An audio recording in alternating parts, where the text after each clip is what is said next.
الرحمن الرحيم الحمد لله رب العالمين والصلاة والسلام على سيد المرسلين وعلى آله وأصحابه الفائزين أما بعد اللهم صل على سيدنا محمد وعلى آل سيدنا ومولانا محمد.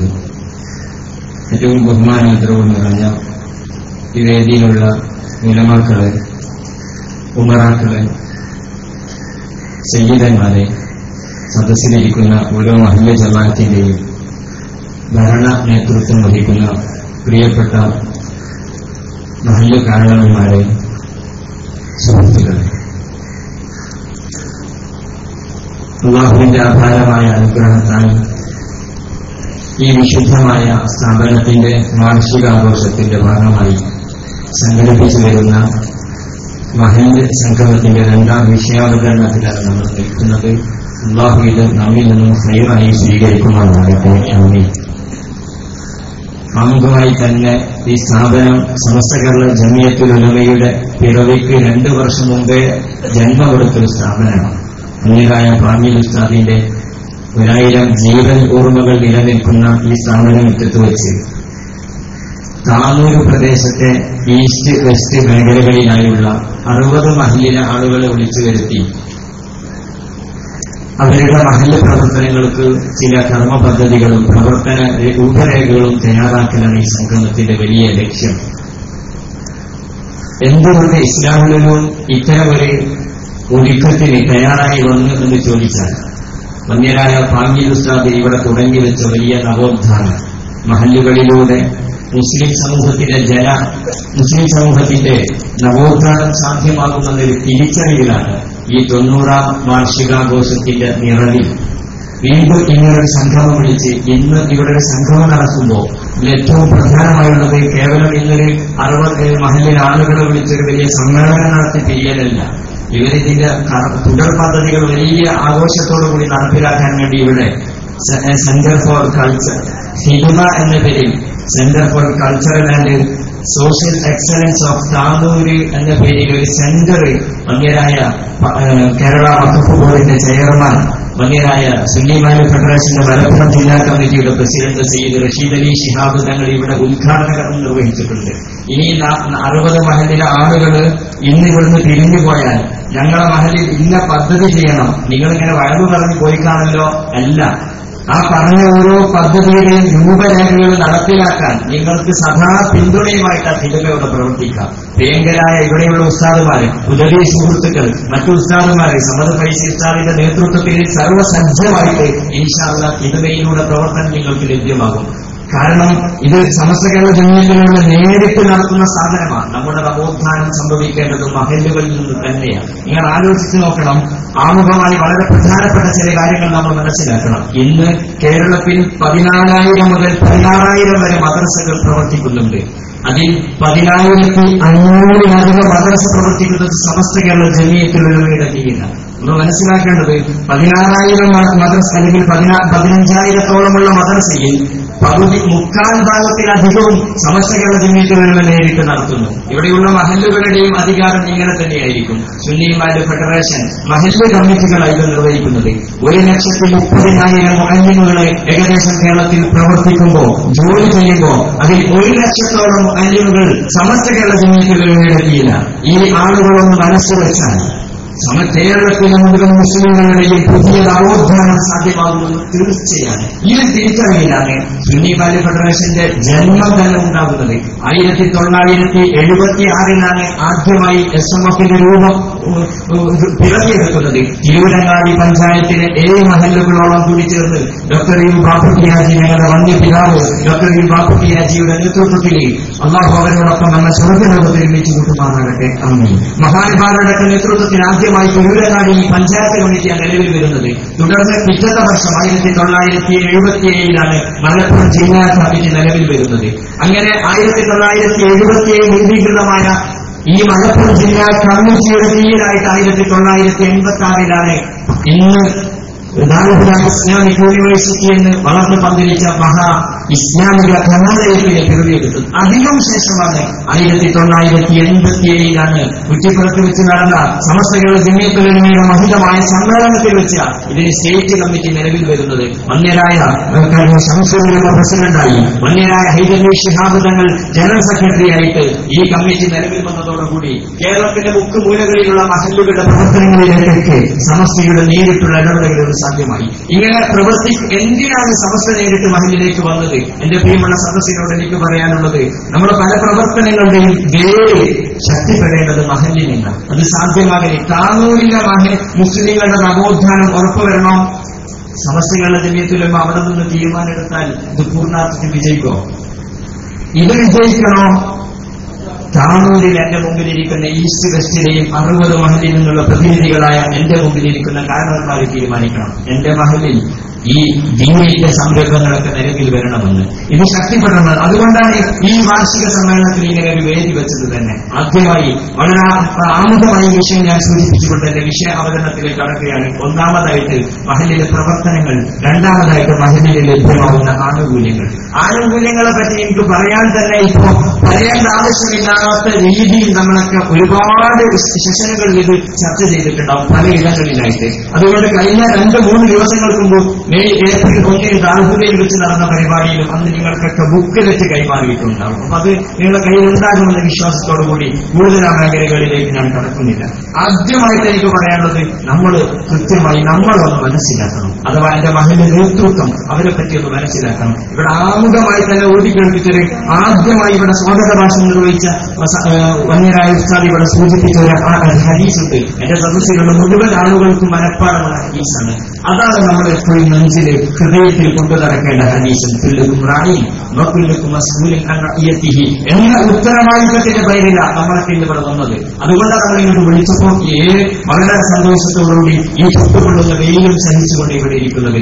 ആ ഒരു ഉത്തരവാദിത്ത ബോധമുണ്ടെങ്കിൽ തന്നെ നമ്മൾ ആലോചിക്കുന്നത് ഒരു ഉത്തരവാദിത്തമാണെന്ന് പറയുന്നതോടൊപ്പം തന്നെ ഇത് വലിയൊരു പുണ്യമാണ്. ശൈഖുന ശംസുൽ ഉലമയുടെ ഒരു അനുഭവം എനിക്ക് ഓർമ്മ വരികയാണ്. ശൈഖുന ശംസുൽ ഉലമയെ പറ്റി കണ്ണൂരിലുള്ള ഒരു പരിപാടിയിൽ വെച്ച് ഒരു സഹോദരൻ അദ്ദേഹത്തെ കോഴിക്കോട് പോയി ക്ഷണിക്കാൻ പോയ അനുഭവം പറയുന്നത് കേട്ടു.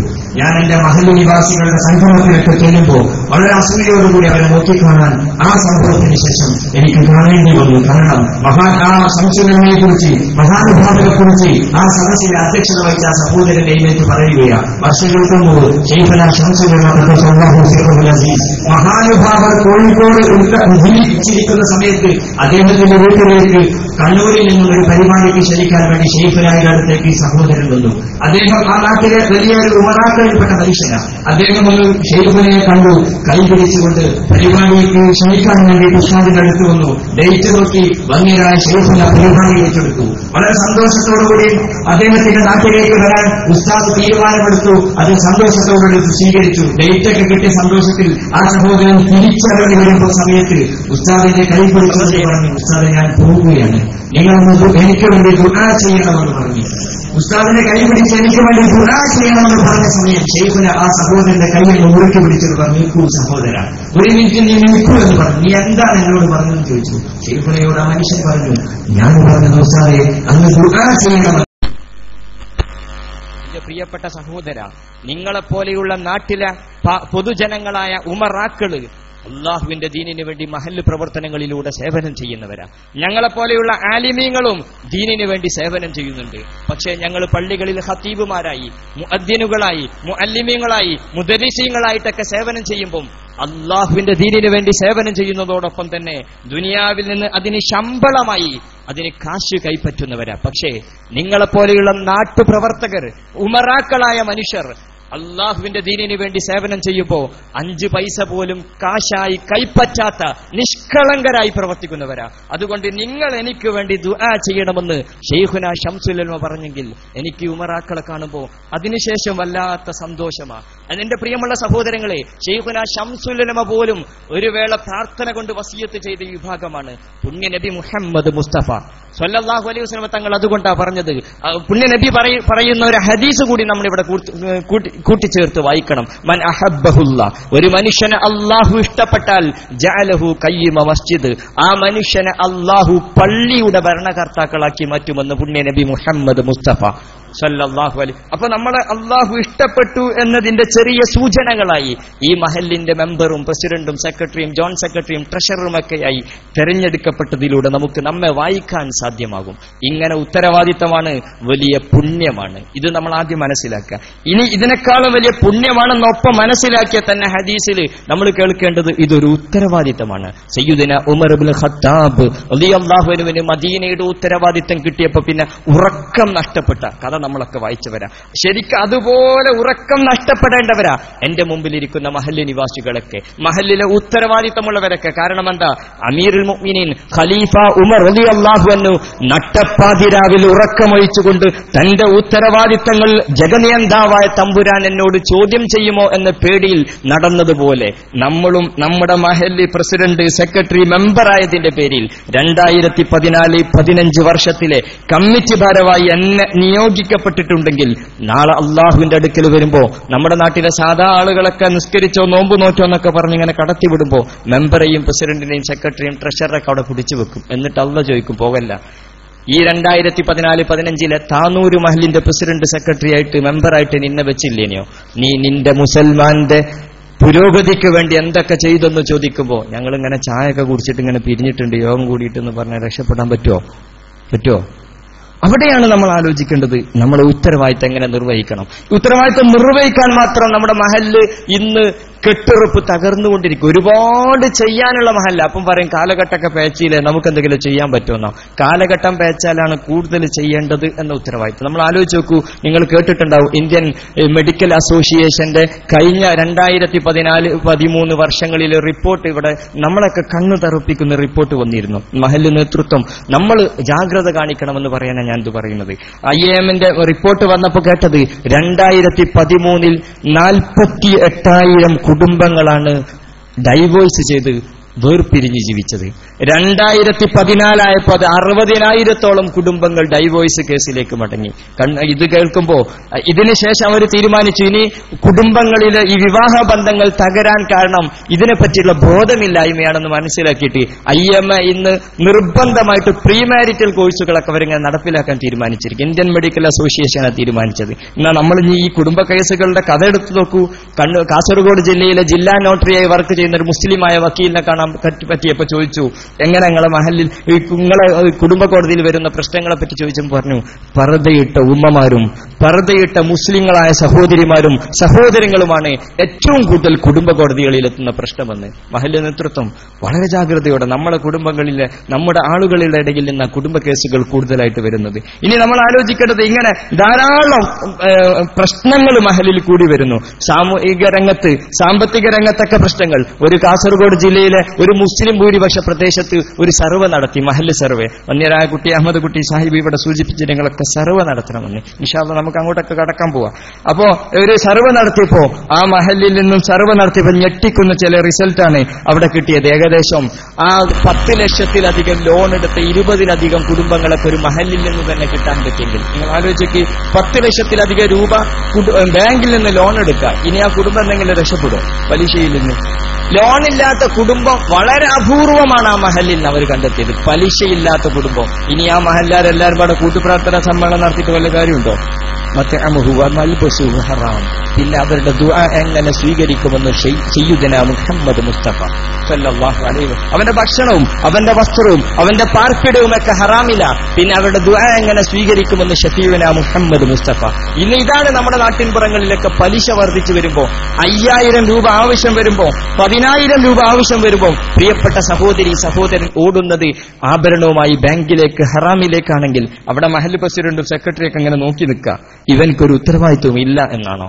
അവിടെയാണ് മഹല്ല് ജമാഅത്ത് കമ്മിറ്റി മെമ്പർമാർ പ്രവർത്തകരൊക്കെ അവരുടെ കർമ്മപദ്ധതിയെ പറ്റി കുറച്ചും കൂടി കൂടുതൽ ആലോചിക്കേണ്ടത്. അപ്പൊ എന്തൊക്കെ നമുക്ക് മഹല്ലിൽ ചെയ്യാൻ പറ്റും? ആമുഖമായി ഈ വിഷയം സൂചിപ്പിച്ച് ഞാൻ രണ്ടാമതായിട്ട് നിങ്ങളോട് ചോദിക്കുന്നത് നമുക്ക് എന്തൊക്കെ ചെയ്യാൻ പറ്റുന്ന വളരെ ചുരുങ്ങിയ ഒരു അവതരണം എന്നുള്ള രീതിയിൽ ഞാൻ ആ വിഷയത്തിലേക്ക് കടക്കുകയാണ്. ഉത്തരവാദിത്വം മനസ്സിലായി, പുണ്യമാണെന്ന് മനസ്സിലായി, ചെയ്യണമെന്ന് ബോധ്യമായാൽ എന്തു ചെയ്യണമെന്നതാണ് വളരെ പ്രധാനം. മഹല്ലിൽ എന്തൊക്കെ ചെയ്യാൻ പറ്റും? അപ്പൊ ആദ്യമായിട്ട് നമ്മൾ മഹല്ലിൽ എന്ത് ചെയ്യാൻ പറ്റുന്നു ചോദിക്കുമ്പോൾ മഹല്ല് പ്രവർത്തനം 2 ഏരിയകളിലായിട്ട് പ്രവർത്തിക്കണം. പ്രധാനമായിട്ട് 2 ഏരിയകളാണ് മഹല്ലിലുള്ളത്. ഒന്ന് ആ മഹല്ലിലെ സ്ഥാപനങ്ങൾ മുഴുക്കെ നമ്മുടെ പ്രവർത്തന ഏരിയ. രണ്ടാമതായിട്ടുള്ളത് നമ്മുടെ മഹല്ലിലെ വ്യക്തികൾ മുഴുവൻ നമ്മുടെ പ്രവർത്തന ഏരിയ. ഈ 2 ഏരിയകളിലേക്കും നമ്മുടെ പ്രവർത്തനങ്ങൾ കൃത്യമായിട്ട് പോയിട്ടില്ലെങ്കിൽ ഇനി നമ്മുടെ നാട് നന്മയിൽ വളരാൻ സാധ്യത കുറവാണ്. ഒന്നും കൂടിയും മഹല്ലിന്റെ 2 പ്രധാന പ്രവർത്തന ഏരിയകൾ. ഒന്ന് മഹല്ലിലെ സ്ഥാപനങ്ങൾ മുഴുക്കുക. സ്ഥാപനങ്ങൾ എന്ന് പറയുമ്പോൾ മഹല്ലിലെ മദ്രസകൾ കൃത്യമായി നിലവാരം പുലർത്തുന്നുണ്ടെന്ന് ഉറപ്പുവരുത്തണം മഹല്ല് കമ്മിറ്റി. മഹല്ലിന്റെ കീഴിൽ വരുന്ന മഹല്ല് നിവാസികൾ പഠിക്കാൻ പോകുന്ന സ്കൂൾ അടക്കം അതിന്റെ നിലവാരം ഉറപ്പുവരുത്തേണ്ട ചുമതല മഹല്ല് നിവാസികൾക്കല്ല, മഹല്ലിലെ ഉത്തരവാദിത്തപ്പെട്ട ആളുകൾക്കുണ്ട്. അല്ലെങ്കിൽ എന്താ കുഴപ്പം?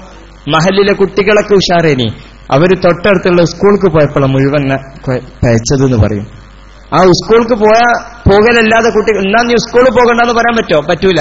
പിന്നെ ആ സ്കൂൾ എങ്ങനെ നമ്മൾ ഇടപെടാൻ പറ്റും? കൃത്യമായി ഇന്നത്തെ കാലഘട്ടങ്ങളിൽ സ്കൂള് ഗവൺമെന്റ് സ്കൂളാണെങ്കിൽ പോലും നമുക്ക് ഇടപെടാൻ പറ്റുന്ന സാഹചര്യങ്ങളാണ് ഇന്ന് സ്കൂളിലൊക്കെ ഉള്ളത്. ഇംഗ്ലീഷ് മീഡിയം എല്ലായിടത്തും ഉണ്ട്. നമ്മൾ മഹല്ല് കമ്മിറ്റി നേരിട്ട് നടത്തും ഇംഗ്ലീഷ് മീഡിയം. എന്നിട്ടോ നടത്തുന്ന സിലബസോ ഏതെങ്കിലുമൊക്കെ ക്രൈസ്തവ സഭകളുടെ സിലബസും. പ്രീ സ്കൂളാണ് തുടങ്ങിയത്. എന്തിനാ പ്രീ സ്കൂൾ തുടങ്ങിയത്? മദ്രസയിലെ കുട്ടികൾ നഷ്ടപ്പെടാതിരിക്കാൻ വേണ്ടി. അങ്ങനെ മദ്രസയുടെ അങ്കണത്തിൽ പ്രീ സ്കൂൾ വെച്ചു. എന്നിട്ട് ആ സ്കൂളിലോ പഠിപ്പിക്കുന്നതോ ഒരു മഹല്ല് ജമാഅത്ത് കമ്മിറ്റി നടത്തുന്ന പ്രീ സ്കൂളിലേക്ക് പോയി നോക്കി. അപ്പൊ അവിടെ ഒരു കലണ്ടറിന്റെ ഒരു പ്രശ്നം നടന്നു. അപ്പൊ എന്താ സംഗതി ചോദിച്ചപ്പോ മഹല്ല് കമ്മിറ്റി നേരിട്ട് നടത്തുന്ന സ്കൂളാണ്. അപ്പൊ അല്ല എന്നുള്ളൊരു കലണ്ടർ സ്കൂളിൽ വെച്ചപ്പോ ടീച്ചർ പറഞ്ഞു ഇതിവിടെ വെക്കാൻ പറ്റൂല.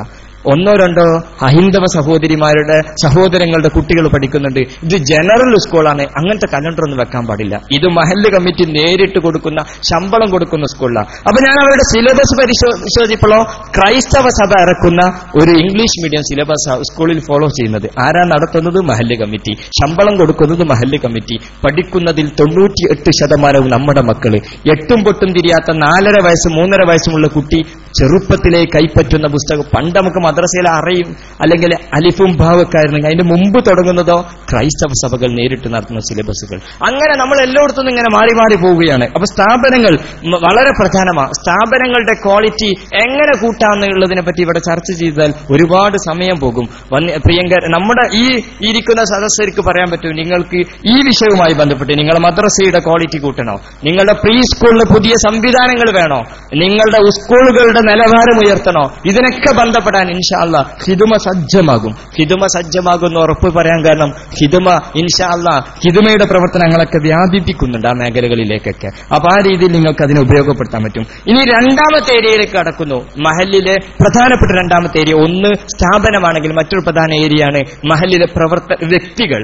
ഈ മഹല്ലിലെ വ്യക്തികൾ മുഴുവൻ നേരെയാകുക അല്ലെങ്കിൽ നന്മയിലാകുക എന്നതാണ് നമ്മുടെ അടിസ്ഥാനപരമായ അടുത്ത ലക്ഷ്യം. അപ്പം വ്യക്തികൾ എന്ന് പറയുമ്പോൾ നമ്മൾ ആലോചിക്കേണ്ടത് ഏതാ വ്യക്തികൾ? നമ്മളിപ്പോൾ പലപ്പോഴും മഹല്ല് പ്രവർത്തനങ്ങളുടെ വ്യക്തികൾ എന്ന് പറഞ്ഞാൽ ഏതെങ്കിലുമൊക്കെ ഒരു പൊതു വയല് വെക്കും, അവിടെ തടിച്ചുകൂടുന്ന ആളുകളാ മഹല്ല് ജനങ്ങളെ നമ്മൾ തെറ്റിദ്ധരിച്ചത്. അല്ല, ആ മഹല്ലിൽ പിറന്നു വീണ കുഞ്ഞു മുതൽ അവസാന വയസ്സുള്ള ഏറ്റവും തലമുതിർന്ന രക്ഷിതാവ് വരെ ആ മഹല്ലിലെ മെമ്പർ എന്നുള്ള രീതിയിൽ അവരുടെ ക്ഷേമ പ്രവർത്തികളിലൊക്കെ ഇടപെടുമ്പോഴാണ് മഹല്ല് പ്രസിഡന്റ് അവന്റെ ഉത്തരവാദിത്വം നിർവഹിക്കുക. അല്ലെങ്കിൽ അങ്ങനെ ഇടപെടുമ്പോഴാണ് മഹല്ല് ജമാഅത്ത് കമ്മിറ്റി അവരുടെ ഉത്തരവാദിത്വം നിർവഹിക്കുക. അങ്ങനെയാണെങ്കിൽ പ്രധാനമായും 4 ഗ്രൂപ്പുകളായി 4 കൂട്ടങ്ങളായി നമ്മുടെ മഹല്ലിലെ വ്യക്തികളെ നമ്മൾ മാറ്റേണ്ടതുണ്ട്. കാരണം എന്താ? ഓരോ ആളുകളുടെ ആവശ്യങ്ങൾ വ്യത്യസ്തമാണ്. അതിനനുസൃതമായ കർമ്മ പദ്ധതികൾ ഒരുക്കി കൊടുക്കാൻ മഹല്ല് പിശുക്ക് കാണിച്ചാൽ ആളുകൾ നമ്മിൽ നിന്ന് അകന്നു പോകും. അതുകൊണ്ടാണ് ഇന്ന് ഈ സദസ്സ് ചോദിച്ചാൽ നിങ്ങളെ മഹല്ലിൽ കാര്യമായിട്ട് ആളുകൾ സമീപിക്കുന്ന 2 ഏരിയ ഉണ്ടാവും. ഒന്നേതാ? നിങ്ങളെന്താ മുണ്ടൂല? എന്നാ ഒന്നാമത്തെ ഏരിയ നിങ്ങളെ നാട്ടിലെല്ലാവരും പങ്കെടുക്കുന്ന ഒരേ ഏരിയ ഏതാ? മരിച്ചാല് വരുമോ? നിങ്ങളെ നാട്ടിൽ പള്ളിക്ക് തന്നെ വരണ്ടേ? നിർബന്ധമായിട്ട് വേറോടി വെക്കാനില്ലാത്തതുകൊണ്ട് ഏത് സ്നേഹമുള്ള വാപ്പയാണെങ്കിലും മക്കൾ സ്വന്തം വീട്ടുമുറ്റത്ത് കുഴിച്ചിടാൻ തയ്യാറാവില്ല. അതുകൊണ്ട് മഹല്ല് പള്ളി കൊണ്ടുവെക്കും. 2ാമത് വരലേതാ ചോദിച്ചാൽ ഞങ്ങൾ എല്ലാവരും പറയുന്ന മറുപടിയാണ് നിക്കാഹിന്റെ സമയം, ഇതൊക്കെ എടുത്ത് ഒഴിവാക്കാൻ പോകാന്ന് കേൾക്കണത്. പഞ്ചായത്തിന് അധികാരം കൊടുക്കുക, പിന്നെ ആ വരവും ഇല്ലാതാവും. അപ്പൊ പിന്നെ നമ്മൾ ചുരുങ്ങി പോവാ നമ്മളെ പണിയൊക്കെ. എന്നാൽ എന്റെ പ്രിയമുള്ള സഹോദരങ്ങളെ, ഒരു കൗമാര പ്രായത്തിൽ 10ാം ക്ലാസ് SSLC വന്നിട്ടുണ്ട്. 16-ാം തീയതി റിസൾട്ട് വരും. 16-ാം തീയതി റിസൾട്ട് വന്നാൽ ഏതെങ്കിലും ഒരു കുട്ടി മഹല്ല് പള്ളി കമ്മിറ്റി ഓഫീസിൽ വന്നിട്ട് ഞാൻ ഇനി എന്താ പഠിക്കേണ്ടതെന്ന് ചോദിക്കോ? ഈ ഒരു കണ്ടീഷൻ തന്നെ ഇല്ല. നിങ്ങൾ ഇന്നും ഇന്നലെയൊക്കെയായിട്ട് വിവാദമായൊരു സുപ്രീം കോടതിയുടെ ഒരു ജഡ്ജി ഉണ്ട്, ജസ്റ്റിസ് കുര്യൻ അല്ലേ? അദ്ദേഹത്തെ പരിചയമുണ്ടോ? അതൊരു കത്ത് എഴുതിയിട്ടുണ്ട് പ്രധാനമന്ത്രിക്ക്. എന്താ ആവശ്യം? ദുഃഖവെള്ളിയിൽ സമ്മേളനം കൂടിയതിനെതിരെ അദ്ദേഹം എന്താ അത് ഇത്ര ഇതില് വളരെ സ്ട്രോങ് ആയ നിലപാടെടുത്തതെന്ന് അറിയോ? അദ്ദേഹം വരുന്നത് എവിടുന്നറിയോ? കത്തോലിക്ക സഭയിൽ നിന്ന് വരുന്നത് നല്ല പ്രത്യേകത. അദ്ദേഹത്തെ ആരാ സുപ്രീം കോടതിയിലെ ചീഫ് ജസ്റ്റിസ് അല്ലെ സുപ്രീം കോടതിയിലെ ജഡ്ജായി ഉയർത്തുന്നതിലേക്ക് അദ്ദേഹത്തെ കൈപിടിച്ചത് കത്തോലിക്ക സഭയുടെ ഒരു യങ് സൊസൈറ്റി മാൻ, അങ്ങനത്തെ ഒരു പ്രൊജക്ട് ഉണ്ട്. ചെറുപ്രായത്തിൽ 5-6 ക്ലാസ്സിൽ പഠിക്കുന്ന സമയത്ത് അവർ ഇന്റർവ്യൂ ചെയ്ത് ഏറ്റെടുക്കും കുട്ടികളെ. അങ്ങനെ പിന്നെ ഫുൾ പഠനവും സഭ നേരിട്ട് നടത്തും. അങ്ങനെ ഈ കുട്ടിനെ വളർത്തി കൊണ്ടുപോയി ഇപ്പൊ ജസ്റ്റിസ് കുര്യനായി സുപ്രീം കോടതിയിലെ ജഡ്ജായി. അതുകൊണ്ട് തന്നെ അവർ ഏത് സമ്മേളനം നടത്തിയാലും ഇദ്ദേഹം വരും, ചീഫ് ജസ്റ്റിസ് ആയിട്ടല്ല, അവിടുത്തെ സംഘാടകനായിട്ട്. എറണാകുളത്ത് ഈ അടുത്ത് അവരുടെ ചാവറയച്ഛന്റെ ആഘോഷത്തിന്റെ ഭാഗമായി സംഘടിപ്പിച്ച പരിപാടിയിൽ അദ്ദേഹം വന്നു. അദ്ദേഹം നടത്തിയ പ്രഭാഷണം കൃത്യമായി ഒരു മതപ്രബോധനമായിരുന്നു അദ്ദേഹം നടത്തിയിരുന്നത്. എന്ത് പറഞ്ഞു വരുന്നത്? അവര് കൃത്യമായി അങ്ങനൊക്കെ റൂട്ട് ഈ ചെറുപ്രായത്തിലെ കണ്ടെത്തി വളർത്തുന്നു. ഇത് ഒരു മെത്തേഡാണ്. ഇന്ന് നിങ്ങൾ ആലോചിച്ച് നോക്കി, നമ്മുടെ ചെറിയ മക്കള് പോലും പുതിയ വെക്കേഷൻ വന്നു, നമ്മളെ മക്കൾ നമ്മളെ വീട്ടിലുണ്ടോ? എല്ലാവരും പുതിയ കോഴ്സുകൾ തേടിപ്പോയിട്ടുണ്ട്. ഇതെന്താ മഹല്ല് കമ്മിറ്റി ഒരുക്കി കൊടുക്കാത്തത്?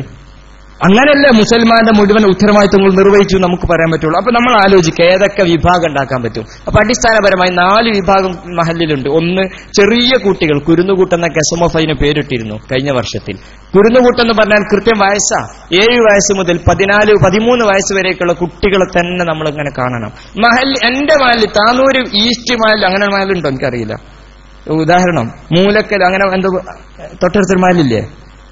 ഉണ്ടോ? ഇല്ലേ? മൂലക്കൽ എന്ന് പറയുന്ന ഒരു ഉദാഹരണത്തിന്, മൂലക്കൽ എന്ന് പറയുന്ന മഹല്ലെടുക്കാം. മൂലക്കൽ മഹലിന്റെ പ്രസിഡന്റോ സെക്രട്ടറിയോ മെമ്പറോ ഉണ്ടെങ്കിൽ ഇപ്പൊ ആലോചിക്കേണ്ടത്, ഇന്റെ മഹല്ലിൽ, ഞാൻ വെറുതെ ഇങ്ങനെ ചോദിച്ചാൽ മതി എത്ര വീട് നിങ്ങളെ മഹല്ലിലുണ്ടെന്ന്. പല സെക്രട്ടറിമാർക്ക് അത് അറിയില്ല. വീടുണ്ടെന്ന് ചിലപ്പോൾ അറിയും, കാരണം റിസീവർമാർ പിരിവൊക്കെ. എത്ര ആളുണ്ടെന്ന് ചോദിച്ചാൽ അത് നമുക്കിപ്പോ അറിയോ? നമ്മൾ എത്ര ഉത്തരവാദിത്വം നിർവഹിച്ചു? ഇവിടെ ഇരിക്കണമെന്ന് ആലോചിച്ചേക്ക്, നിങ്ങളെ മഹല്ലിൽ എത്ര ആളുകളുണ്ടെന്ന് നിങ്ങൾക്ക് കൃത്യമായിട്ട് എണ്ണുണ്ടോ? ആകെ 400 വീട് അല്ലെങ്കിൽ 190 വീടാവും. അങ്ങനെയുള്ളൊരു മഹല്ലിൽ 2 ആഴ്ച മുമ്പ് സുന്ദൂക്കിന്റെ ഉദ്ഘാടനത്തിന് ചെന്നപ്പോ ചോദിച്ചു, സുന്ദൂക്ക് പലിശരഹിത വായ്പാ പദ്ധതി എത്ര ജനങ്ങളുണ്ടെന്ന്. അപ്പൊ അത് കൃത്യം പറയാൻ പറ്റൂല. ഞാൻ 18 വയസ്സ് കഴിഞ്ഞ എത്ര ആളുണ്ടെന്ന് ചോദിക്കാം, കാരണം സുന്ദൂക്കിന്റെ പ്രാഥമിക മെമ്പർഷിപ്പ് എടുക്കാൻ വേണ്ടിയിട്ട് എണ്ണ ആവശ്യപ്പെട്ടപ്പോഴാണ്. അത് ഞങ്ങൾക്ക് അറിയില്ല. 190 വീടുള്ള ഒരു മഹല്ലിന്റെ സെക്രട്ടറിക്ക് പോലും അറിയില്ലെങ്കിൽ പിന്നെ 1000 വീടുള്ള മഹല്ലിനെ പറ്റി ആലോചിച്ചാലോ? എന്തായാലും കാരണം അതത്ര സീരിയസ് ആയിട്ടൊന്നും കാണില്ല. നമ്മൾ പല പരിപാടിയുടെ ഇടയിലാണ് മഹല്ല് വർക്ക് കാണുന്നത്. പിന്നെ എങ്ങനെ നാട് മാറും, സമൂഹം മാറും? അപ്പൊ ഒന്നാമതായിട്ട് മഹല്ല് സെക്രട്ടറി ഒരു വിഭാഗം ഇന്നു മുതൽ നമ്മൾ ആലോചിക്കുക, എന്റെ മഹല്ലിലൊക്കെ കുരുന്നുകൂട്ടം എന്നുള്ള പദ്ധതി ഞാൻ തുടങ്ങും. ഏതാ പ്രായം? 7 വയസ്സ് മുതൽ 13 വയസ്സ്. എന്താ ഈ പ്രായത്തിന്റെ പ്രത്യേകത? ഈ പ്രായത്തിലെ കുട്ടികളാ. നിങ്ങൾ മലയാള മനോരമയുടെ ബാലജന സഖ്യം ഇപ്പൊ ഇവിടൊക്കെ പരിപാടി നടന്നുകൊണ്ടിരിക്കുക. അവരുടെ ഈ പ്രായത്തിലാണ് അവരെ ദത്തെടുക്കല്. എല്ലാ പ്രധാനപ്പെട്ട പ്രോഗ്രാമുകളൊക്കെ സംഘടിപ്പിക്കുമ്പോൾ ഈ ചെറുപ്രായം ശീലങ്ങൾ വളർന്നു വരും. ഈ ചെറുപ്രായത്തിൽ സർഗശേഷി വളർന്നു വരും. ഈ ചെറുപ്രായത്തിൽ അവന്റെ അഭിരുചി കൃത്യമായി രൂപപ്പെട്ടു വരും. ഈ സമയത്ത് ആരെങ്കിലും അവനെ വഴി നടത്തി കൊടുത്താൽ അവരോട് ജീവിത അവസാനം വരെ വിധേയത്വം പുലർത്തും. നമ്മൾ മഹല്ല് കമ്മിറ്റി കണ്ടെത്തി കൊടുക്കുക കുട്ടിയുടെ കഴിവ്, കഥയും കവിതയും പ്രഭാഷകനും ഹാഫിലാക്കാനുള്ള കഴിവും പ്രഭാഷകനാക്കാനുള്ള കഴിവൊക്കെ നമ്മുടെ മഹലിൽ നിന്ന് പറ്റിയ കുട്ടികളെ കണ്ടെത്തിയിട്ട് അതിനെ പറ്റുന്ന സ്ഥാപനങ്ങളിലേക്ക് പറഞ്ഞുവിടാം. സാമ്പത്തികം ഇല്ലെങ്കിൽ സാമ്പത്തികം കൂടി കൊടുക്കുക. സാമ്പത്തികം നിങ്ങൾ കൊടുക്കേണ്ട, അതൊക്കെ ഉപ്പമാര് കൊടുത്തോളും, രക്ഷിതാക്കൾ കൊടുക്കും. കണ്ടെത്തുന്ന സംവിധാനം മഹല്ലിന്റെ കീഴിൽ വരട്ടെ. ഞാനത് പദ്ധതി വിശദീകരിക്കില്ല, നിങ്ങൾ ഒരുപാട് കേട്ടതുകൊണ്ട്.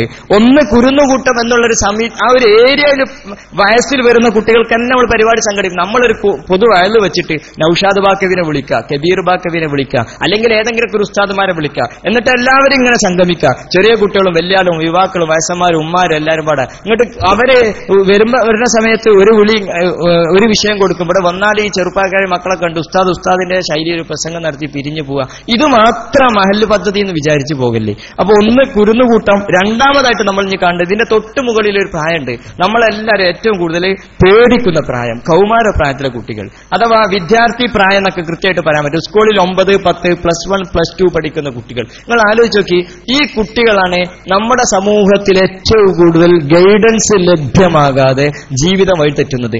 വേങ്ങരയിലെ 13 വയസ്സുള്ള കുട്ടിയുടെ കഥ നമ്മൾ പറയുന്നുണ്ട്. എന്നാൽ എന്താ ആ വേങ്ങരയിലെ 13 വയസ്സുള്ള കുട്ടി ഇത്തരം ഒരു സെക്സ് റാക്കറ്റിലേക്ക് പോകാൻ കാരണം? അത് നമ്മളെന്താ ആലോചിക്കാത്തത്? ഒരു വേങ്ങരയിലെ കുട്ടി മാത്രമൊന്നല്ല, ഇങ്ങനെ ധാരാളം കുട്ടി ഒരു സ്കൂളിൽ നിന്നും ഒരു 9ാം ക്ലാസ്സിൽ പഠിക്കുന്ന ക്ലാസ്സിൽ കയറിയ അധ്യാപകര് റെയ്ഡ് നടത്തിയപ്പോ, റെയ്ഡ് എന്നൊക്കെ പറയാൻ പറ്റുമെന്നാവോ, പുസ്തകങ്ങളൊക്കെ ചെക്ക് ചെയ്ത് നോക്കിയപ്പോ കുറേ എന്താ കിട്ടിയത്? ചെറിയ ചെറിയ മെമ്മറി കാർഡുകൾ കിട്ടി. അതിലെ കാഴ്ചകൾ അശ്ലീലം എന്നറിഞ്ഞത് 9ാം ക്ലാസ്സിൽ. അപ്പൊ ഇതെന്താ? എല്ലാരും ഡെയിലി അങ്ങോട്ടും ഇങ്ങോട്ടും പുസ്തകം കൈമാറുന്നതിന് പകരം ഇതാണല്ലോ കൈമാറല്. അതിൽ ടീച്ചർമാര് പഠിപ്പിക്കുന്ന ക്ലാസിന്റെ നോട്ടാണെന്ന് തെറ്റിദ്ധരിക്കരുതേ. തികഞ്ഞ അശ്ലീലങ്ങൾ പരസ്പരം 9ാം ക്ലാസ്സിൽ പഠിക്കുന്ന കുട്ടി നമ്മുടെ ഈ പ്രദേശങ്ങളിലാണ് സംഭവിച്ചത്. അപ്പൊ ഞാനിത് പറഞ്ഞു വരുന്നത്, ഈ പ്രായത്തിലെ കുട്ടിയെ നമ്മൾ എങ്ങനെ മാറ്റിയെടുക്കാൻ പറ്റും? ആ കുട്ടിയുടെ ആവശ്യമാണ് വിദ്യാഭ്യാസ ബോധം കൊടുക്കണം. അപ്പൊ നമുക്ക് കരിയർ ക്ലാസ്സുകൾ കൊടുക്കാൻ പറ്റും. അതേപോലെ തന്നെ കുട്ടിക്ക് നല്ല ഇസ്ലാമിക ക്ലാസ്സുകൾ വെക്കേഷൻ ബേസ് ചെയ്ത് കൊടുക്കാൻ പറ്റും. ഈ പ്രായത്തിലെ കുട്ടികൾക്ക് അവരുടെ പ്രായത്തിൽ വലിയ മാറ്റങ്ങൾ സംഭവിക്കാം. അവരൊരു ചെറിയ കുട്ടി എന്നുള്ളതിന്റെ ഘട്ടം വിട്ട് മുതിർന്നവനാകുന്നതിന് മുമ്പുള്ള ഒരു പ്രത്യേക കാലഘട്ടം. It is A period of stress and strain എന്നൊക്കെ സാധാരണ മാനസിക സംഘർഷങ്ങളും സമ്മർദ്ദങ്ങളും അനുഭവിക്കുന്ന മക്കളാണ്. അവരെ നമ്മൾ സപ്പോർട്ട് ചെയ്ത് കൊടുക്കണം. മഹല്ലിന്റെ കീഴിൽ അങ്ങനെ ഒരു സമിതി വരണം. അതേപോലെ തന്നെ ഇനി അവർ ആ സമിതി രൂപീകരിച്ചാൽ അവർക്ക് എന്തൊക്കെ ചെയ്യാൻ പറ്റും? 1 വർഷം 2 വർഷത്തെ കർമ്മം നിങ്ങൾ കണ്ടെത്തിയാൽ നിങ്ങൾക്ക് വേണം ഈ 2015 ഏപ്രിൽ 16 10ാം ക്ലാസ്സിൽ മുഴുവൻ കുട്ടികളെയും വിളിക്കാം. നല്ല റിസൾട്ട് ഇട്ടുള്ള മഹല്ല് കമ്മിറ്റിയൊക്കെ ഒന്ന് അഭിനന്ദിച്ചു കൊടുക്കുക. അപ്പൊ അടുത്ത വർഷം പഠിക്കുന്ന കുട്ടിക്കും തോന്നുന്നു ഞാനൊന്ന് ഉഷാറാവണം. നന്നായിട്ട് പഠിച്ച കുട്ടിനോട് ചോദിക്കാൻ നീ എങ്ങോട്ടാ പോകുന്നത്? നമ്മൾ ഗൈഡ് ചെയ്ത് കൊടുക്കുക, എന്നെ സ്ഥാപനത്തേക്ക് പോകണം, നല്ല സ്ഥാപനം, വാഫി സിലബസിന്റെ, നിങ്ങൾ അങ്ങോട്ട് പോകണമെന്ന് പറഞ്ഞു കൊടുക്കുക. അങ്ങനെ ഉമ്മയും ഉപ്പയൊക്കെ വിളിച്ചിട്ട് കാര്യങ്ങളൊക്കെ. ആരതൊക്കെ ചെയ്യുന്നത്? മഹല്ല് കമ്മിറ്റി. ഈ കുട്ടി 2, 3 വർഷം 5 വർഷം കഴിഞ്ഞ് വന്നാൽ ഒരു എഞ്ചിനീയറോ ഒരു ഡോക്ടറോ ഒരു വാഫിയായി അല്ലെങ്കിൽ ഏതെങ്കിലുമൊക്കെ ഒരു ഭൗതിക രംഗത്തെ പ്രമുഖനായി തിരിച്ചു വരുമ്പോ അവന് പറയും, എന്നെ ആരാ നേരെയാക്കിയത് എന്നറിയോ? എന്റെ മഹല്ല് കമ്മിറ്റി വഴി തിരിച്ചു വിട്ടിട്ടാ ഞാൻ ഇങ്ങനെ ആയത്. ഇതാണ് ജസ്റ്റിസ് കുര്യൻ ഇന്ന് സഭയോട് കാണിക്കുന്ന കടമ എന്താണെന്ന് ചോദിച്ചാൽ ബാധ്യതയുടെ പേരില. നമുക്ക് ബാധ്യത ഉണ്ടാക്കാനല്ല, ആ കുട്ടിയെ വഴി നടത്തേണ്ട ചുമതല നമ്മളുടെ പേരിലായതുകൊണ്ട് നമ്മളത് ചെയ്യണം. ഇനി അടുത്തൊരു വിഭാഗമാണ്, വളരെ സമയം പേടിച്ചുകൊണ്ട് ഞാൻ മുന്നോട്ട് പോകുന്നു. അടുത്തൊരു വിഭാഗമാണ് യുവാക്കൾ. ഈ വിദ്യാർത്ഥി ഘട്ടം കഴിഞ്ഞാൽ അടുത്തൊരു വിഭാഗമാണ് യുവാക്കൾ എന്നുള്ളത്. വളരെ പ്രധാനമായി നമ്മൾ മഹല്ല് കമ്മിറ്റിക്കാർ ആലോചിക്കേണ്ടതാ. യുവാക്കൾക്ക് വേണ്ടി മാത്രം മഹല്ലിനിക്ക് ഒരു കൂട്ടായ്മ ഉണ്ടാക്കി കൊടുത്തേ പറ്റൂ. യൂത്ത് വിങ് എന്നൊക്കെ, അല്ലെങ്കിൽ അങ്ങനെയൊക്കെ SMF എന്ന് പേരിട്ടിരുന്നു. യൂത്ത് വിങ്, യുവാക്കളുടെ ഒരു കൂട്ടായ്മ. ഇത് ഈ എന്റെ മഹല്ല് കമ്മിറ്റിയിലെ നേതൃത്വത്തോട് എനിക്ക് ഇത് ഉണ്ടാക്കി കൊടുത്തിട്ടില്ലേ? നമ്മളൊക്കെ യുവാക്കൾ വഴിതെറ്റുന്നു, അല്ലെങ്കിൽ വഴിതെറ്റുന്ന യുവാക്കൾ അതിലെ ഇതിലെ എന്നൊക്കെ വിഷയം നടന്ന് പ്രഭാഷണങ്ങൾ സംഘടിപ്പിച്ചിട്ട് കാര്യമില്ല. നേരാകാനുള്ള സാഹചര്യം ഒരുക്കി കൊടുക്കുക. അങ്ങനെ യുവാക്കളെ നമ്മൾ ആലോചിച്ച് നോക്കി, നമ്മൾ കുറെ ആനുകൂല്യങ്ങളെ പറ്റി സംസാരിക്കാറുണ്ട്. എപ്പോഴെങ്കിലും ഈ ആനുകൂല്യം നടപ്പിലാകാത്ത എന്താ ചോദിച്ചിട്ട്? ഈ തിരക്കുള്ള വൃദ്ധരായ ഒരുപാട് ചുമതലയുള്ള പ്രസിഡന്റ് സെക്രട്ടറി തന്നെയാണ് മഹല്ലിലെ ആനുകൂല്യം ഉമ്മമാർക്ക് അല്ലെങ്കിൽ പാവപ്പെട്ട രോഗികൾക്ക് അല്ലെങ്കിൽ വഖഫ് ബോർഡിൽ നിന്നുള്ള ആനുകൂല്യം വാങ്ങാനാ കോടി നടക്കുന്നത്. ഓരോസൊക്കെ പോയോക്കോ, അന്ന് കിട്ടിയില്ല. അപ്പൊ ഈ തിരക്കുള്ള പ്രസിഡന്റ് പറയും മതി അവിടെ വെച്ചേക്ക്. അടുത്ത SMF ദാറുലൂദിലേക്ക് സമ്മേളനം വിളിക്കും, നമ്മൾ ചെല്ലും. അവിടുന്ന് വിന്നിംഗ് ബുക്ക് കിട്ടും, ആനുകൂല്യങ്ങളുടെ ബുക്ക്, നമ്മളത് വാങ്ങിക്കും. അന്നത്തെ ദിവസം നിങ്ങൾ ചട്ട തുറന്നു നോക്കും. അപ്പൊ അതിൽ കണ്ട് പുതിയതായിട്ട് കുട്ടികൾക്ക് സ്കോളർഷിപ്പ് ഒന്ന് അപേക്ഷിക്കാൻ വിചാരിച്ചിട്ട് ഇങ്ങനെ പോയി നോക്കി. അന്ന് ഭയങ്കര ക്യൂ. അപ്പൊ നമ്മൾ തിരിച്ചു പോരും. അതോടവിടെ നിർത്തിച്ച് പിന്നെ സമ്മേളനം വിളിക്കും, നമ്മൾ ആനുകൂല്യത്തിന്റെ ബുക്ക് വാങ്ങും. ഇത് എത്ര പലമാറേണ്ടത് പോയി നോക്കി, കുറേ ഉണ്ടാവും. ഏകദേശം എല്ലാത്തിലും കണ്ടന്റ് ഒന്നാ. കാരണം ആനുകൂല്യങ്ങളെ പറ്റി ഗവൺമെന്റ് ഇറക്കുന്ന സന്ദേശം ഒന്നെ. ഇത് ഇനി പ്രായോഗികമായിട്ട് എങ്ങനെ ആനുകൂല്യം കൊടുക്കാൻ പറ്റാൻ ചോദിച്ചാൽ, ഇത് ജനങ്ങളിലേക്ക് എത്തണോ? നിങ്ങൾ ഈ പണി ഏറ്റെടുക്കരുത്. തിരക്കുള്ള മഹല്ല് പ്രസിഡന്റ് സെക്രട്ടറി മെമ്പർമാരൊക്കെ എന്ത് ചെയ്യാന്ന് പറയാം, ഒരു മഹല്ലിന്റെ കീഴിൽ യുവാക്കൾക്ക് ഒരു കൂട്ടായ്മ ഉണ്ടാക്കിയെടുക്കും. യൂത്ത് വിങ്, പൂർവ്വ വിദ്യാർത്ഥി സംഘം എന്തോ ഉണ്ടാക്കിക്കോളി. എന്നിട്ട് അവര് കൂട്ടായ്മ ഉണ്ടാക്കിയാലുള്ള ഗുണം എന്താരോ? ഇവർ ഏറ്റവും വലിയ സൈക്കോളജിക്കൽ നീഡാണ് അട്രാക്ഷൻ സീക്കിംഗ് പേഴ്സണാലിറ്റിയാ. ആളുകളുടെ ഇടയിൽ പൊതു ശ്രദ്ധ കിട്ടാന്ന് പറഞ്ഞാൽ യുവാക്കൾക്ക് ഭയങ്കര ഇഷ്ടം. അതിനവർ നെഗറ്റീവ് അട്രാക്ഷൻ വരെ തേടുണ്ട്. ചില ആളുകളെ ഡ്രസ്സൊക്കെ കണ്ടില്ലേ, കോമാളി വേഷമൊക്കെ ഇട്ട് ഇങ്ങനെ നടക്കുന്നത്. ആളുകൾ എങ്ങനെയെങ്കിലൊക്കെ നോക്കിയാൽ മതിയെന്ന. ഇത് നമ്മൾ പോസിറ്റീവായിട്ട് ഉപയോഗപ്പെടുത്താം. അവർക്ക് പൊതുശ്രദ്ധ കിട്ടുന്ന പൊതുപ്രവർത്തകരാക്കി മാറ്റാം. മഹല്ല് കമ്മിറ്റിക്ക് കീഴിൽ തന്നെ ഉപസമിതികളാക്കി കൊടുക്കുക. ഹെൽപ്പ് ഡെസ്ക്, ആളുകളെ സഹായിക്കാൻ വേണ്ടി ഒരു സമിതി ഉണ്ടാക്കുക യുവാക്കളെ കീഴിൽ. അവരെ കീഴിൽ തന്നെ ഒരു ധാർമ്മിക വിങ് ഉണ്ടാക്കുക, പ്രശ്നങ്ങളൊക്കെ പരിഹരിക്കാൻ, അത്തരം ക്ലാസുകൾ വെക്കാൻ. മയ്യത്ത് പരിപാലന വിങ് നമുക്ക് ആലോചിക്കാൻ പറ്റും. അതേപോലെ PSC ഇത്തരം വാർത്തകളെ അറിയിപ്പ് വിദ്യാഭ്യാസ സമിതി ഉണ്ടാക്കുക. ഒന്ന് നാട്ടിലെ വിദ്യാഭ്യാസ കാര്യങ്ങളൊക്കെ നോക്കി നിർത്തേണ്ട അവരെ പണിയാക്കുക. അങ്ങനെ പൊതുപ്രവർത്തനങ്ങൾക്ക് വേണ്ടി ചില സമിതികൾ ഉണ്ടാക്കുക. ഇതിങ്ങനെ നമ്മൾ ഇങ്ങനെ ഒരു സമിതി ഉണ്ടാക്കി ഹെൽപ്പ് ഡെസ്ക് രൂപീകരിക്കാതെ നിങ്ങൾ ആനുകൂല്യങ്ങളെ പറ്റി എത്ര സംസാരിച്ചാൽ നടക്കൂലെന്ന് ഉറപ്പാണ്. ഇത് പറയുമ്പോൾ എനിക്ക് എന്റെ മഹലിൽ ഞാൻ ജോലി ചെയ്തിരുന്ന കാസർഗോഡ് മഹലിലെ അനുഭവം പറയാൻ പറ്റും. അവിടത്തൊക്കെ കൃത്യമായിട്ടും കഴിഞ്ഞ വർഷം വഖഫ് ബോർഡിൽ ഞങ്ങൾ അടച്ച പൈസ 3200 രൂപ. അവിടുന്ന് ഞാൻ തന്നെ ഒരു സ്ത്രീ കുടുംബത്തിന് മാത്രം 6000 രൂപ വാങ്ങി കൊടുത്തിന്. അങ്ങനെ പിന്നെ 3 രോഗികൾക്കും വേറെ അപേക്ഷയും കൊടുത്തിട്ടുണ്ട്.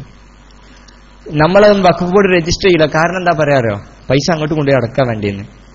വഖഫ് ബോർഡിന് ആകെ അടക്കാൻ 1000 2000 നമ്മൾ അടച്ചാൽ മതിയാവും. അതിന്റെ ഇരട്ടി നമുക്ക് എല്ലാ കൊല്ലം ഇങ്ങോട്ട് തിരിച്ചു വാങ്ങാൻ പറ്റും. പക്ഷെ ഇരിക്കുന്നതിൽ എത്ര പേര് വാങ്ങിയെന്ന് ചോദിച്ചാൽ വഖഫ് ബോർഡിന് ആനുകൂല്യം എത്ര പേർക്ക് കിട്ടിയാണ്?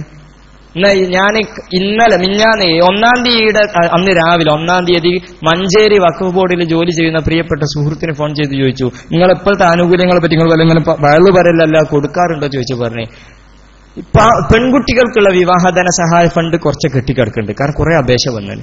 രോഗികൾക്കുള്ളത് സ്കോളർഷിപ്പ്, മുഅല്ലിമീങ്ങൾക്കുള്ള ക്ഷേമനിധിയൊക്കെ ചോദിച്ചാൽ ഉടൻ ഇവിടെ അപേക്ഷ കിട്ടിയാൽ ഉടൻ ഞങ്ങൾ അയച്ചു കൊടുക്കാം. കാരണം അതിന് ഫണ്ട് ഉണ്ട്, മറ്റേതിന് ഫണ്ട് ആയിട്ടുള്ളൂ, അതുകൊണ്ട് അത് പെൻഡിങ് ആണ്. നമ്മൾ എത്ര ആൾ വാങ്ങിയെന്ന് ചോദിച്ചാൽ വളരെ അപൂർവമാണ്. നമ്മളെല്ലാ കൊല്ലം അങ്ങോട്ട് കൊണ്ടുപോയി കൊടുക്കുള്ളൂ, അങ്ങോട്ട് തിരിച്ചു വാങ്ങാൻ നമുക്കറിയില്ല. ഇതേപോലെ തന്നെ ന്യൂനപക്ഷങ്ങൾ കുറെ ഫണ്ടുകൾ ലഭ്യമാകുന്നുണ്ട്. ആനുകൂല്യങ്ങളെ പറ്റിയൊക്കെ പറയുമ്പോൾ ഇതൊന്നും നമ്മൾ വാങ്ങാനുള്ള പദ്ധതികളെ പറ്റി. അപ്പൊ ഇത് വാങ്ങാൻ ഈ പൊതുപ്രവർത്തനത്തിനൊക്കെ താല്പര്യമുള്ള യുവാക്കൾക്ക് ഒരു സമിതി ഉണ്ടാക്കി കൊടുക്കുക. അത് എനിക്ക് പ്രത്യേകിച്ച് പറയാനുള്ളത്. അങ്ങനെ ഹെൽപ്പ് ഡെസ്കിന് കീഴിൽ അപ്പൊ അതിൽ കുറെ ഫോം ഉണ്ടാവും. ആ ഫോം എവിടുന്നാ കിട്ടുക, ഇതെങ്ങനെ അപേക്ഷിക്കാം, അതിനൊക്കെയാണ് ഹിദ്മ ഇവിടെ രൂപീകരിക്കുന്നത്. ഈ 60 മഹലിനും ഒരു കേന്ദ്രം എന്നുള്ള രീതിയിലാണ് Hidma, centre for social cultural and social excellence of Tanur എന്ന പേരിൽ അവരിവിടെ ഒരു സമിതി ഈ വാർഷികാഘോഷത്തിന് ഉപഹാരമായി നിങ്ങൾക്ക് നൽകണേ. ഇനി ഏത് അപേക്ഷാ ഫോം വേണോ, അത് ഫില്ല് ചെയ്യാനുള്ള മാർഗനിർദ്ദേശം വേണോ, ഇനി നിങ്ങളുടെ സ്ഥാപനങ്ങൾക്ക് മൈനോറിറ്റി സ്റ്റാറ്റസ് ലഭ്യമായിട്ടില്ല, എങ്ങനെ കിട്ടും, അത് അന്വേഷിക്കാനും അതിനുവേണ്ട സഹായം ചെയ്യാനൊക്കെ താനൂരിലുള്ള ഈ ഇസ്ലാഹിന്റെ ഓഫീസിന് സമീപം പ്രത്യേകമായി സജ്ജമാക്കിയ ഹിദ്മ ഓഫീസിൽ നിങ്ങൾക്ക് ലഭ്യമാകും. അപ്പൊ നിങ്ങൾ അതൊക്കെ ഉപയോഗപ്പെടുത്തണം. ഇനി അവസാനത്തെ ഒരു വിഭാഗം യൂത്ത് വിങ് രൂപീകരിച്ചാൽ നിങ്ങൾ തന്നെ ഹിദ്മക്ക് വന്നിട്ട് ചെയ്താൽ പോരെ, അത് ആലോചിക്കല്ലേ. ഡിവൈഡ് ആൻഡ് റൂൾ എന്നാ പണി കൊടുക്കുക. എല്ലാവരും ഓലൊക്കെ ഭരിച്ചു വരട്ടെ, അവരൊക്കെ കയറി വരട്ടെ, നിങ്ങളെ കാലശേഷം ഭരിക്കും. നിങ്ങൾക്കൊരു പേടി ഉണ്ടാവോ ഇനി നിങ്ങളൊക്കെ അധികാര കോലി പിടിച്ചെടുക്കുമെന്ന്? അതൊന്നും ഉണ്ടാവില്ല. ഒരു നാട്ടിലും എന്റെ മാലിൽ ഞാൻ യൂത്ത് വിങ് ഉണ്ടാവും എനിക്ക് കിട്ടിയ അനുഭവം അങ്ങനെ ഒരു പ്രയാസം. എടക്കുളം നിങ്ങളെ തൊട്ടടുത്തല്ലേ താനൂര് കഴിഞ്ഞാൽ എടക്കുളം മഹല്, തിരുനാവായ എന്ന് പറഞ്ഞ റെയിൽവേ സ്റ്റേഷൻ സ്ഥിതി ചെയ്യുന്ന എടക്കുളം മഹല്, അവിടെ യൂത്ത് വിങ് സജീവമാണ്. അപ്പൊ ഞാൻ അവിടെ ജോലി ചെയ്യുന്ന പ്രിയങ്കരനായ ഉദവി സുഹൃത്തും നിങ്ങൾ അങ്ങനെ ആനുകൂല്യം എല്ലാ ആനുകൂല്യങ്ങളും വാങ്ങാറുണ്ട്. വഖഫ് ബോർഡ് ആനുകൂല്യം ലഭ്യമായിട്ടുണ്ട്. നമ്മൾ പറഞ്ഞതൊന്നും കിട്ടുന്നില്ല. നിങ്ങൾ കിട്ടാനുള്ള പണി അന്വേഷിച്ചിട്ടുണ്ടോ? ചെയ്യാനുള്ള പണി ഇങ്ങനെയാ, യൂത്ത് വിങ്ങിലൂടെ ഒക്കെ പ്രവർത്തിപ്പിക്കുക. ഇനി അടുത്തൊന്നാണ് സ്ത്രീകൾ. വളരെ പ്രധാനമായി നമ്മൾ ചർച്ച ചെയ്യുന്നു. കുടുംബം തകരുന്നു, മക്കളെ വഴിതെറ്റുന്നു, കൗമാരക്കാർ ചാടിപ്പോകുന്നു, ഒളിച്ചോട്ടം വർദ്ധിക്കും. ഇതിനൊക്കെ ആരാ ബോധവൽക്കരിക്കേണ്ടത്? നമ്മളിങ്ങനെ വയൽ സംഘടിപ്പിച്ചിട്ട് കാര്യമുണ്ടോ? കുടുംബം അടിസ്ഥാനപരമായി മെച്ചപ്പെടണോ? അതുകൊണ്ട് പുണ്യ നബി മുഹമ്മദ് മുസ്തഫ സല്ലല്ലാഹു അലൈഹി വസല്ലം ഫീ ബൈത്തി സൗജിഹ എന്ന് പറഞ്ഞത്. ആ സ്ത്രീക്ക് കൃത്യമായി ഗൈഡൻസ് കൊടുക്കപ്പെടും സംവിധാനം മഹല്ലിനെങ്കിൽ സ്ത്രീകൾക്ക് മാത്രമായി, സ്ത്രീകൾ മാത്രമായി സംഗമിക്കുന്ന വേദികൾ, സ്ത്രീ കൂട്ടായ്മകൾ ആലോചിക്കണം. അതുകൊണ്ട് ഏതെങ്കിലും ഇനിയൊരു പുതിയ സംഗമത്തിന് തുടക്കം കുറിക്കാനല്ല ഞാൻ പറഞ്ഞത്. മഹല്ലിന് കീഴിൽ അവർ മാത്രം സംഗമിച്ച് അവരുടെ വിഷയങ്ങൾ ചർച്ച ചെയ്യുക. അവർക്ക് വേണ്ട പാരന്റിംഗ് വർക്ക്ഷോപ്പുകൾ, അവർക്ക് വേണ്ട മക്കളെ വളർത്തുന്ന രീതികൾ, അവർക്ക് വേണ്ട തൊഴിൽ പദ്ധതികളൊക്കെ മഹല്ലിന് കീഴിൽ തുടങ്ങി കൊടുക്കേണ്ട സമയം അതിക്രമിച്ചിരിക്കുന്നു. അതേപോലെ വയോജനങ്ങൾക്ക് വേണ്ടി ചില പദ്ധതികൾ നമ്മൾ ആലോചിക്കണം. ഇങ്ങനെ ഓരോ വ്യക്തി കേന്ദ്രീകൃതമായ പ്രവർത്തനങ്ങൾ തുടങ്ങണമെന്നാണ് എനിക്ക് എന്റെ മഹല്ല് സംഗമത്തിൽ സംഗമിച്ചിരിക്കുന്ന ഉമറാക്കളോട് പ്രത്യേകമായിട്ട് പറയാനുള്ളത്. ഇനി ഇതിനൊക്കെ അടിസ്ഥാനം എത്ര യുവാക്കൾ നാട്ടിലുണ്ട്, എത്ര SSLC കഴിഞ്ഞ കുട്ടികളുണ്ട്, എത്ര +2 കഴിഞ്ഞ കുട്ടിയുണ്ട്, എത്ര 18 വയസ്സ് കഴിഞ്ഞിട്ടും കെട്ടിക്കാത്ത മക്കളുണ്ട്, നമ്മളറിയില്ല. അറിയണോ? അതിനു വേണ്ടിയാണ് കുട്ടി അഹമ്മദ് കുട്ടി സാഹിബ് സൂചിപ്പിച്ച പോലെ ഒരു സർവേ നടത്തണത്. സർവേ എന്ന് പറഞ്ഞാൽ ഇപ്പൊ കുറെ ആളുകളുടെ മുഖം ചുളിയാൻ സാധ്യതയുണ്ട്. ഞങ്ങളൊക്കെ കുറെ നടത്തിയിട്ടുണ്ട്. പകുതിയായിട്ട് കിടക്കാണ്, ഇതൊന്നും ഫുള്ളാകണില്ല എന്ന്. അതിന് ആദ്യം ഇത് തുടങ്ങിയ അന്ന് കഴിഞ്ഞ 2014 ഏപ്രിൽ ദാർഹുലയിൽ നടന്ന ജില്ലാ സമ്മേളനത്തിൽ വെച്ച് നിങ്ങൾ സർവേ നടത്തേണ്ട ചില മാനദണ്ഡം ആലോചിക്കണം എന്ന് പറഞ്ഞിരുന്നു. അതന്നെ വീണ്ടും പറയുന്നു. സർവേ നിങ്ങൾ നടത്താൻ ഉദ്ദേശിക്കുന്നുണ്ടോ? ഏതെങ്കിലും നാട്ടിൽ മുടങ്ങിയിട്ടുണ്ടോ? അതിന് കാരണം ഇതായിരിക്കും. നിങ്ങൾക്ക് കൃത്യമായി വിജയിപ്പിക്കണമെന്ന് പൂതിയുണ്ടെങ്കിൽ നടത്തേണ്ടത് സർവ്വ 400 വീടുള്ള മഹല്ലാണെങ്കിൽ അതിനെ നിങ്ങൾ 10 ക്ലസ്റ്ററായിട്ട് ചുരുക്കുക, മുറിക്കുക. അങ്ങനെ തന്നെ ചെയ്യണം. അഥവാ 40-50 വീടുള്ള ചെറിയ ചെറിയ ഏരിയകളായിട്ട് മുറിക്കുക. സർവ്വ തുടങ്ങും മുമ്പ് ഈ 400 വീടിനും നിങ്ങൾ ഓഫീസിലിരുന്ന് നമ്പർ ഇടണം. 1ാമത്തെ വീട് അഹമ്മദ് കുട്ടി, 2ാമത്തെ വീട് കബീർ, 3ാമത്തെ വീട് മുസ്തഫ, അങ്ങനെ നമ്പർ ഇടുക. 400 വീട് നമ്പർ ഇട്ടിട്ട് പറ്റെങ്കിൽ നിങ്ങൾ ആ നമ്പർ ആ വീട്ടും കൊണ്ടുപോയി ഒട്ടിക്കുക. നമ്മളെ ചേകനൂർ മഹലിൽ പോയപ്പോൾ എല്ലാ വീട്ടിന്റെ മുറ്റത്തുണ്ട് വാർഡിന്റെ പേരൊക്കെ എഴുതുന്ന പോലെ മഹല് വീട്ടു നമ്പർ എഴുതി വെച്ചു. നല്ല സംവിധാനം. കയറി വന്ന റിസീവർക്ക് സുഖം പിരിക്കാന്. 3ാമത്തെ വീട് അഹമ്മദ് കബീറിന്റെ വീട്ടിൽ നിന്ന് ഇത്ര ഫണ്ട് കിട്ടിയെന്ന് പറയാനും സുഖം. എല്ലാവർക്കും സുഖമാണ്. അത് നല്ല സിസ്റ്റമാണ്. അങ്ങനെ നമ്പർ ഇടുക. അങ്ങനെ ആദ്യം നമ്പർ ഇട്ടിട്ട് ഇനി നിങ്ങൾ സർവേക്ക് പോലെ പലയിടത്തും, ഇവിടെ അടുത്തൊരു മഹല്, തിരൂരടുത്ത് മഹല് പറഞ്ഞ ഞങ്ങൾക്കൊക്കെ അറിയാം. അതുകൊണ്ടാണ് അവിടെ ചെന്ന് പറഞ്ഞു ഞങ്ങൾ റിസീവർ ഏൽപ്പിക്കാൻ തീരുമാനിച്ചിട്ടുണ്ട് പിരിക്കാൻ. ഞാൻ പറയും ഞങ്ങൾ തുടങ്ങിക്കോളി, തീരൂല ഞാൻ ഉറപ്പ് തരാന്ന്. ഒരു റിസീവർ 400 വീട്ടിൽ പോയിട്ട് സർവേ എടുക്കാൻ പോകും. ഒരു സർവേ എന്ന് പറഞ്ഞാൽ 20 മിനിറ്റ് ഒക്കെ വേണം. 1ാമത്തെ ദിവസം റിസീവർ പോകും, നന്നായിട്ടൊക്കെ എടുക്കും. പിന്നെ മൂപ്പര് പറയും എനിക്കറിയാം എല്ലാ വരെയുള്ള കഥയൊക്കെ. മൂപ്പര് പെരയിരുന്ന് ഇങ്ങനെ ടിക്കിടും. എന്നിട്ട് നമുക്ക് ആ കൊണ്ടുപോയി തരും സർവേ. ഇതെല്ലായിടത്തും നടക്കുന്നത്. റിസീവർ പോകരുത്, മഹല്ല് പ്രസിഡന്റ് പോകരുത്, സെക്രട്ടറി പോകരുത്, മെമ്പർ പോകരുത്. നിങ്ങൾ യൂത്ത് വിങ് രൂപീകരിക്കുക. 10 വീടിന് ഒരു വളണ്ടിയർ എന്നുള്ള രീതിയിൽ ഇതിനെ കാണണം. ഒരാൾക്ക് സർവേ നടത്തും 10 വീടിലപ്പുറം സർവേ എടുക്കാനുള്ള കപ്പാസിറ്റി ഉണ്ടാവില്ല, മാനസികമായ കപ്പാസിറ്റി ഉണ്ടാവില്ല. കാരണം ഇതിങ്ങനെ ചർവണ ഇങ്ങനെ ചോദിച്ച് ടിക്കറ്റ് ഇടാൻ കുറച്ച് പ്രയാസമാണ്. ഒരു വീട്ടിൽ 20 മിനിറ്റ് ഒക്കെ നിൽക്കാണ്ട്. അങ്ങനെ 10 വീട്ടിലേക്ക് ഒരാൾ എന്നുള്ള രീതിയിൽ 400 വീടാണ് 40 ചെറുപ്പക്കാരങ്ങൾ കണ്ടെത്താം. +2 കഴിഞ്ഞ കുട്ടി മതി, അല്ലാതെ വലിയ വിദ്യാഭ്യാസമൊന്നും വേണ്ട. എന്റെ മഹലിൽ സ്ത്രീകളെ ഉപയോഗിച്ചാണ് ചെയ്തത്. വെറും 3 ദിവസം കൊണ്ട് സർവേ നടത്തി. 10 ദിവസം കൊണ്ട് സർവേയുടെ റിസൾട്ട് ഞങ്ങൾ ഔട്ട് ചെയ്തിട്ടുണ്ട്. ഇത് വെറുതെ പറയുന്നല്ല, ഇയാൾ ഇങ്ങനെ വടായി വരാൻ തോന്നുന്നത്. ഇതൊക്കെ കൃത്യമായിട്ട് നടന്നു. നിങ്ങൾക്ക് നിങ്ങളെ മഹലിൽ നടത്താൻ പറ്റാത്ത മഹലുണ്ടെങ്കിൽ പറയൂ, ഹിദ്മ മുഖേന ഞാൻ ഹെൽപ്പ് ചെയ്യും ഇൻഷാ അല്ലാഹ്. സാധ്യമാകുന്ന ഉറപ്പ് വരുന്നു. അപ്പൊ എങ്ങനെ നിങ്ങൾ ചെയ്യേണ്ടത്? ഈ ഏപ്രിൽ 15 തുടങ്ങുക. നിങ്ങൾ ആദ്യം കാലാവധി പറയണം. പബ്ലിക്കിന്റെ മുന്നിൽ പൊതുവായിട്ട് പറയണം. മെയ് 1 മുതൽ മെയ് 10 വരെ സർവേ ദിവസമാണ്. പള്ളിയിലൊക്കെ വിവരറിയിക്കുക. ഈ 10 ദിവസത്തിനുള്ളിൽ സർവേ കഴിക്കും വേണം. 40 ആൾ ഒരേ സമയം ഇറങ്ങാം. വ്യത്യസ്ത ഏരിയകളിലായിട്ട് ഇറങ്ങുന്നു. ഒരാഴ്ച സമയം കൊടുക്കാം സർവേ എടുക്കാനുള്ള. ഒരാഴ്ചക്കുള്ളിൽ അയാൾ സൗകര്യത്തിലേക്ക് പോയിട്ട് എടുത്തോട്ടെ. ഒരാൾക്കാകെ പോകാൾ 10 വീടാ, 7 ദിവസമുണ്ട്. 1.5 വീടൊക്കെ ഒരു ദിവസം പോയാൽ മതി. അങ്ങനെ പോയിട്ട് അയാൾ കളക്ട് ചെയ്തു. ഒരാഴ്ച കഴിഞ്ഞതൊക്കെ ഒന്ന് കളക്ട് ചെയ്യുക. SMF അന്ന് തന്നെ കൊടുത്തിരുന്നു ടാബുലേഷൻ ഫോം. നിങ്ങളൊരു കമ്പ്യൂട്ടർ സോഫ്റ്റ്വെയർ ഒന്നും വാങ്ങാൻ പോകണമെന്നില്ല. ആ ടാബുലേഷനിൽ 40 വീടിന്റെ ഒറ്റ ഷീറ്റിലേക്ക് മാറ്റാൻ പറ്റും. അങ്ങനെ 10 ഷീറ്റ് ഉണ്ടെങ്കിൽ അത് ഫുള്ള് ഒരു പേപ്പറിലേക്ക് കളക്ട് ചെയ്താൽ എത്ര ആൺകുട്ടിന്റെ, എത്ര പെൺകുട്ടിന്റെ, എത്ര സെൽസിന്റെ അങ്ങനെ കിട്ടും. സെക്രട്ടറിക്ക് ഈ ഒരൊറ്റ A4 ഷീറ്റും വെച്ചിട്ട് നാട്ടിലെ കണക്ക് മുഴുവൻ പറയാൻ പറ്റും. ഇത് വളരെ സിമ്പിളായിട്ട് ചെയ്യാൻ പറ്റാവുന്നത് നമ്മളെ പ്ലാനിംഗ് ഇല്ലായ്മയുടെ പേരിൽ, മുന്നൊരുക്കമില്ലാത്തതിന്റെ പേരിൽ തകർന്നു പോകുന്നു. ഇത് ഇപ്പം നടത്തിയ നിങ്ങളെ ആലത്തിയൊരു മഹലിൽ ഈ പദ്ധതി, ഈ സർവേ എടുക്കൽ തുടങ്ങിയിട്ടുണ്ട്. വളരെ സിമ്പിളായിട്ട് കഴിഞ്ഞു പോകുന്നു. എന്റെ സദസ്സിലിരിക്കുന്ന ചില ആളുകളൊക്കെ ഈ പദ്ധതി നടപ്പിലാക്കിയിട്ടുണ്ടെന്ന് വിശ്വസിക്കുക. അപ്പൊ ആദ്യം ഒരു സർവേ എടുക്കുക, എന്നിട്ട് ഈ ഡിവൈഡ് ചെയ്യുക. ജനങ്ങളെ, യൂത്തും യുവാക്കളും വിദ്യാർത്ഥികളൊക്കെ ആയിട്ട് നിങ്ങൾ പോവുക. അള്ളാഹു അനുഗ്രഹിക്കുമാറാകട്ടെ. ഇനി നമുക്ക് എന്തൊക്കെ ആനുകൂല്യങ്ങൾ? എന്റെ സമയം അവസാനിച്ചു. ഒരു 4 മിനിറ്റോട് കൂടി ഞാൻ അവസാനിപ്പിക്കാം. ന്യൂനപക്ഷ പദ്ധതികളെ പറ്റി വളരെ കൃത്യമായിട്ട് ഇനി ആനുകൂല്യങ്ങളാ പ്രവർത്തനം ഇങ്ങനെയൊക്കെ ആസൂത്രണം ചെയ്യുമ്പോൾ തന്നെ നമ്മൾ ആലോചിക്കേണ്ടത് ഇനി ഇതിലേറ്റവും സാമൂഹികമായി, സാംസ്കാരികമായി, ധാർമ്മികമായൊക്കെ പുരോഗതിക്ക് ആലോചിക്കുന്ന ഒപ്പം തന്നെ സാമ്പത്തികമായി നമ്മൾ വളരെ പ്ലാൻ ചെയ്യണം. നമ്മളെ മഹല്ല് കമ്മിറ്റി കീഴിൽ. അതുകൊണ്ടാണ് ഞാൻ ആ സുന്ദൂക്കൊക്കെ വളരെ പ്രധാനമായിട്ട് പാവപ്പെട്ട രോഗികളെ സഹായിക്കണം പദ്ധതി റിലീഫ് വലിയ ആവേശത്തിൽ നമ്മൾ ചെയ്യാണ്ട്. എന്താ പലിശക്കെതിരെയുള്ള സംവിധാനം? സുന്നി മഹല്ല് ഫെഡറേഷൻ അന്ന് പ്രഖ്യാപിച്ച സുന്ദൂക്ക് പലിശരഹിത വായ്പാ പദ്ധതി ഇന്ന് മലപ്പുറം ജില്ലയിൽ 50-ലധികം മഹല്ലുകളിലൊക്കെ നടപ്പിലായിട്ടുണ്ട്. നിങ്ങൾക്ക് വേണമെങ്കിൽ ആ നടക്കുന്ന മഹല്ലിൽ തന്നെ നേരിട്ട് പോകാൻ പറ്റും. അവിടെയൊക്കെ പോയിട്ട് നിങ്ങൾ കാണാം. എനിക്ക് ഈ ഖിദ്മ ഓഫീസിൽ ബന്ധപ്പെട്ട അതിന്റെ ഭരണഘടന കിട്ടും, വിവരണങ്ങൾ കിട്ടും. എന്ത് വിഷയം വേണമെങ്കിലും ഹെൽപ്പ് ചോദിക്കുക. നിങ്ങളത് തുടങ്ങണം. വളരെ സിമ്പിളായിട്ട് തുടങ്ങാൻ പറ്റാവുന്ന രൂപമാണ്. തുടങ്ങിയവർക്കൊക്കെ വളരെ നല്ല വിജയവും ഉണ്ടായിട്ടുണ്ട്. 10,000 20,000 വരെയൊക്കെ ലോൺ കൊടുക്കുന്ന ഒരു പലിശയുമില്ലാതെ. എറണാകുളം ജില്ലയിലെ എടവനക്കാട് മഹലിൽ അതിന്റെ തുടക്കം. അവിടെ 13 കൊല്ലം മുമ്പ് തുടങ്ങി. ഇന്ന് അവർ 3 കോടിയിലധികം രൂപ ആസ്തി അവരെ കയ്യിലുണ്ട്. ആ മഹലിലെ ഒരാൾക്ക് ഇന്ന് ലോണ് വേണമെന്നുണ്ടെങ്കിൽ എത്ര രൂപ കൊടുക്കാറിയോ? പലിശയില്ലാതെ, ഒരു സ്വർണം പോലും ജാമ്യമില്ലാതെ 3 ലക്ഷം രൂപ വരെ പലിശയില്ലാതെ ആ നാട്ടുകാർ കൊടുക്കുന്നുണ്ട്. നിങ്ങൾ ആലോചിച്ച് നോക്കി, 3 ലക്ഷമൊക്കെ പലിശയില്ലാതെ ലോൺ ഇട്ടാണെങ്കിൽ വേറെ വല്ല പണിക്ക് പോകണോ? അല്ല, വീട്ടാനുള്ള പണിക്ക് പോകണം. ഇനി നമ്മളെ ബാങ്കിൽ നിന്ന് പോയിട്ട് 3 ലക്ഷം പലിശക്കൊന്ന് എടുത്തു നോക്കി. കുടുംബം പിന്നെ പലിശ രക്ഷപ്പെടോ? 3 ആവും 5 ആവും. വീടിയാലും തീരാത്ത ഇടങ്ങാറാ. ഒരു മഹല്ലാണ് ഇങ്ങനെ വളർന്നത്. നിങ്ങൾ ആലോചിച്ച് നോക്കി, നമ്മുടെ മഹല്ല് സിസ്റ്റം എത്ര സംവിധാനം. നമ്മൾ ഇതിന്റെ കീഴിൽ 10,500 മദ്രസ ഉണ്ടാക്കി എന്ന് പറയുമ്പോൾ കേരള സർക്കാർ 1947 സ്വാതന്ത്ര്യം നേടി. 1951 കേരള സർക്കാർ കേരള സ്റ്റേറ്റ് തന്നെ രൂപീകൃതമായിട്ട് കേവലം ഇന്ന് കേരള സർക്കാരിന്റെ കീഴിൽ 5250 സ്കൂളുകൾ മാത്രമേ കയ്യിലുള്ളത്. അവിടെയാണ് നമ്മൾ 10,500 മദ്രസ നടപ്പിലാക്കിയത്. അത് ഒരു മദ്രസക്ക് പോലും സ്വന്തം കെട്ടിടമില്ലാത്തതുണ്ടോ? എല്ലാവർക്കും കെട്ടിയിട്ടുണ്ട്. നമ്മളെ കയ്യിലെ സ്വത്ത് ആലോചിക്ക്. ഇങ്ങനെ തിരൂരടുത്ത് തലക്കെടുത്തിയൂർ പഞ്ചായത്തിൽ വെറുതെ ഇങ്ങനെ കണക്കെടുത്തപ്പോൾ 19 കോടി രൂപ ചത്ത ഡെഡ് മണി കയ്യിലുള്ള സമൂഹമാണ് നമ്മൾ. എന്താ ഡെഡ് മണി എന്നൊക്കെ പറഞ്ഞാൽ സ്വർണ്ണമായിട്ട് പെരയിൽ എല്ലാവരുടെ കയ്യിലുണ്ട്.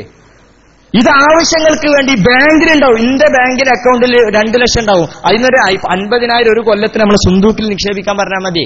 ഒരു കൊല്ലം കഴിഞ്ഞാൽ തിരിച്ചു കൊടുക്കും. ഇതിന്റെ പുണ്യം എന്താ?